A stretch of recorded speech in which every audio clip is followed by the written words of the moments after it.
Use headphone for better experience. आज के इस गहन विश्लेषण में हम इतिहास के एक ऐसे अध्याय को खंगालने जा रहे हैं जो किसी भी सस्पेंस या थ्रिलर कहानी को आराम से पीछे छोड़ सकता है। बिल्कुल। और हमारे सामने जो ऐतिहासिक दस्तावेज और नोट्स हैं, वो हमें सीधे राजस्थान के मेवाड़ में ले जाते हैं। 1468 से लेकर 1572 ईस्वी का वो बेहद उथल-पुथल भरा दौर। हाँ, और हमारा आज का जो मिशन है ना, वो केवल तारीखें रटना या दोहराना नहीं है। मतलब हमें ये समझना है कि कैसे महज एक सदी के भीतर ही इस जमीन ने सबसे महान कूटनीतिक जीतें देखी, सत्ता के लिए भयानक पारिवारिक विश्वासघात सहे और ऐसे अकल्पनीय बलिदानों की गवाह बनी जो आज भी हैरान कर देते हैं। ठीक है, तो चलिए इसे थोड़ा विस्तार से समझते हैं। इस चर्चा को आगे बढ़ाने से पहले मैं एक विश्लेषक के तौर पे ये स्पष्ट करना चाहूंगी कि हम यहाँ केवल तलवारों की टकराहट या राजाओं की लिस्ट नहीं पढ़ रहे हैं। हम असल में उन रणनीतियों और मानवीय प्रवृत्तियों का विश्लेषण कर रहे हैं जिन्होंने उस समय भारत का पूरा भविष्य तय किया था। सही कहा। और इस पूरी कहानी की शुरुआत ही सत्ता के सबसे खूनी संघर्ष से होती है। मतलब 1468 का वो साल जब उदा सिसोदिया अपने ही पिता महान राणा कुंभा की हत्या कर देता है। एक बेटा केवल राज सिंहासन के लिए पितृहंता बन गया, जो कि उस युग की चरम राजनीतिक अस्थिरता को दिखाता है। जब बुनियादी हत्या पर रखी गई हो तो इमारत कैसे टिकेगी? बिल्कुल नहीं टिकेगी। और यहाँ नियति या कहें कर्म का सिद्धांत अपना खेल खेलता है। दाड़िमपुर के युद्ध में उदा को अपने ही भाई रायमल से करारी हार मिलती है। वो वहां से जान बचाकर भागता है और अंततः उस पर बिजली गिर जाती है, जिससे उसकी मौत हो जाती है। एक बहुत ही नाटकीय अंत। खैर, इसके बाद जब महाराणा रायमल ने शासन संभाला तो उन्होंने राज्य को स्थिर करने पर ध्यान दिया। एकलिंग जी के मंदिर का पुनर्निर्माण करवाया। रानी श्रृंगार देवी ने घुसुंडी की बावड़ी बनवाई। हाँ, और उन्होंने विद्वानों को भी संरक्षण दिया ना, गोपाल भट्ट और महेश जैसे विद्वानों को। जी बिल्कुल। ये कदम ये संदेश देने के लिए थे कि अब राज्य में शांति है। लेकिन इसी शांति के बीच एक नई पीढ़ी बड़ी हो रही थी। रायमल के 3 बेटे पृथ्वीराज, जिन्हें उनकी आक्रामकता के कारण उड़ना राजकुमार कहा जाता था, जयमल और सांगा। अब यहाँ कहानी बहुत ही रोचक हो जाती है। ये तीनों भाई एक दिन भीमल गांव में अपने चाचा सारंग देव के साथ एक चारण पुजारिन के पास अपना भविष्य जानने पहुंच जाते हैं। और वो एक क्षण मेवाड़ के इतिहास का सबसे बड़ा टर्निंग पॉइंट बन गया। पुजारिन ने सांगा को देख के सीधा कह लिया कि मेवाड़ का अगला शासक वही बनेगा। बस इतना सुनना था कि पृथ्वीराज ने गुस्से में अपना आपा खो दिया। उसने तलवार निकाली और अपने सगे भाई सांगा पर जानलेवा हमला कर दिया। इस हमले में सांगा की एक आंख हमेशा के लिए चली गई। मतलब एक भविष्यवाणी ने भाइयों को जानी दुश्मन बना दिया। हाँ, सांगा को वहां से जान बचाकर भागना पड़ा। वो सेवंतरी गांव पहुंचे, जहां राठौड़ बीदा ने उन्हें शरण दी और राठौड़ बीदा सांगा को बचाते हुए जयमल से लड़कर मारे गए। उसके बाद सांगा अजमेर के रावत करमचंद के पास पहुंचते हैं और वहीं शरण लेते हैं। अगर हम सांगा के इस अज्ञातवास को देखें तो 1509 में जब वे शासक बने, तब तक वे पूरी तरह तपकर निखर चुके थे।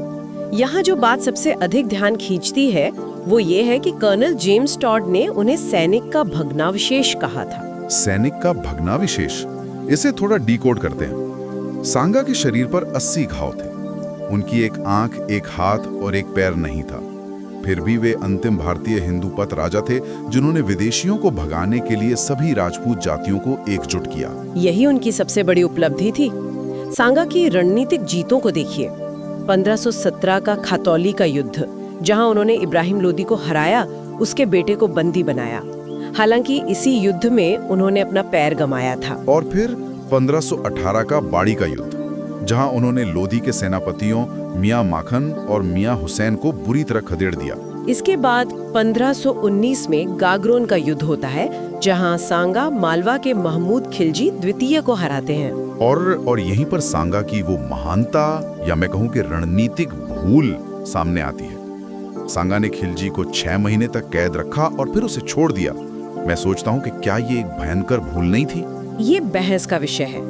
सांगा ने अफगान सेनापति हसन खां मेवाती और इब्राहिम लोदी के भाई महमूद लोदी को भी शरण दी थी। ये कूटनीतिक रूप से एक बहुत बड़ा दाव था, ताकि दिल्ली के खिलाफ एक गठबंधन तैयार रहे। और वो गठबंधन काम भी आया, क्योंकि 1520 में गुजरात विजय के दौरान उन्होंने रायमल का साथ देकर मुजफ्फर शाह को हराया। लेकिन असली खतरा तो बाहर से आ रहा था, बाबर का प्रवेश। हाँ, और सांगा और बाबर का जो पहला बड़ा टकराव था वो 16 फरवरी 1527 को बयाना के युद्ध में हुआ। तंत्र भी हुआ था, जहां मुगलों ने मेवाड़ के तोपखाने में शामिल होने की कोशिश की थी। बयाना उस समय नील के व्यापार का बड़ा केंद्र था। अगर हम इसे बड़े परिप्रेक्ष्य में देखें तो खानवा के युद्ध से ठीक पहले बाबर की सेना की मनोवैज्ञानिक स्थिति बहुत खराब थी। बयाना की हार से मुगल सैनिक दहशत में थे। ऊपर से काबुल के एक ज्योतिषी मोहम्मद शरीफ ने भविष्यवाणी कर दी कि ग्रहों की दशा बाबर के खिलाफ है और उसकी हार पक्की है। एक डरी हुई सेना और हार की भविष्यवाणी। ऐसे में बाबर ने बहुत ही चतुराई से एक मनोवैज्ञानिक खेल खेला। उसने अपनी सेना में जोश भरने के लिए इस युद्ध को जिहाद या धर्म युद्ध घोषित कर दिया। मैं यहाँ एक विश्लेषक के रूप में जोड़ना चाहूंगी कि ये विशुद्ध रूप से बाबर की युद्ध रणनीति का हिस्सा था। उसने शराब पर पाबंदी लगा दी और व्यापारियों पर लगने वाला जो व्यापारिक कर था, तमगा, उसे हटा दिया। ये सब अपनी सेना को प्रेरित करने के तरीके थे। दूसरी तरफ साना ने अपनी पुरानी पाती पर्वन प्रथा का इस्तेमाल किया। और ये हैरान करने वाला है कि 7 राजा, 9 राव और 104 सरदार उनके झंडे तले आ गए। मारवाड़ के मालदेव, आमेर के पृथ्वीराज कछवाहा, चंदेरी के मेदिनी राय और यहाँ तक के अफगान महमूद लोदी और हसन खां मेवाती भी उनके साथ थे। ये सांगा की कूटनीति का चरम था। लेकिन 17 मार्च 1527 को खानवा के मैदान में सब बदल गया। इतनी बड़ी सेना होने के बावजूद सांगा की हार हुई। इस हार के पीछे मुख्य रणनीतिक कारण बाबर का तोपखाना और उसकी तुलुगमा पद्धति थी। राजपूत सेना ने इससे पहले कभी इतने भयानक तोपखाने का सामना नहीं किया था। और दूसरा बड़ा कारण था विश्वासघात।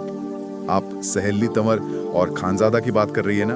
बिल्कुल। रायसेन के सहेल्दी तंवर और नागौर के खानजादा युद्ध से पहले सांगा के पास शांति प्रस्ताव लेकर गए थे, लेकिन ऐन मौके पर वे बाबर से मिल गए। वो युद्ध के मैदान का सबसे भावुक पल रहा होगा, जब सांगा को तीर लगता है और वे बेहोश हो जाते हैं और फिर सादरी के झाला अज्जा उनके राज चिन्ह धारण करके हाथी पर बैठते हैं और लड़ते हैं ताकि सेना का मनोबल न टूटे। घायल सांगा को बसवा लाया जाता है, जो दौसा में है। होश आने पर वे कसम खाते हैं कि जब तक बाबर को नहीं हराएंगे, चित्तौड़ नहीं लौटेंगे।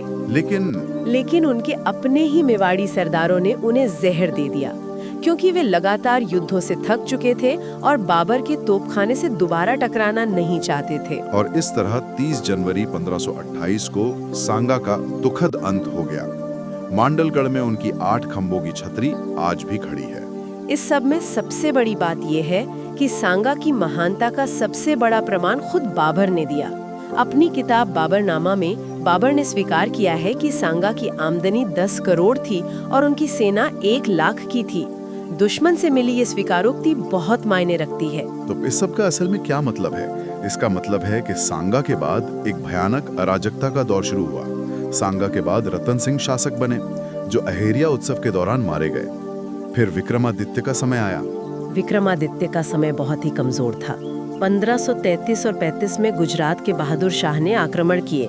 हाड़ी रानी कर्मावती ने हुमायूं को राखी भेजकर कूटनीतिक मदद मांगी, लेकिन वो समय पर नहीं मिल सकी। और फिर 1535 में चित्तौड़ का दूसरा साका हुआ।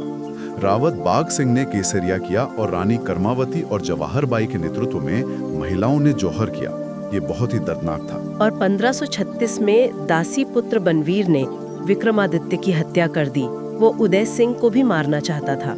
यहीं पर मेवाड़ के इतिहास की सबसे रोंगटे खड़े कर देने वाली घटना होती है। पन्ना धाय, जो उदय सिंह की धाय माँ थी, उन्होंने अपने सगे बेटे चंदन का बलिदान दे दिया। बनवीर ने उनके बेटे को उदय सिंह समझकर मार डाला और पन्ना धाय ने चुपचाप ये सब देखा। ये एक अकल्पनीय बलिदान था। उन्होंने उदय सिंह को सुरक्षित कुंभलगढ़ में आशादेवपुरा के पास भेज दिया और फिर 1537 में उदय सिंह का राज्याभिषेक हुआ। 1540 में मालदेव की मदद से उन्होंने मौली के युद्ध में बनवीर को हराया भी। लेकिन जब शेर शाह सूरी ने आक्रमण किया तो उदय सिंह ने बिना लड़े ही किले की चाबियां सौंप दी।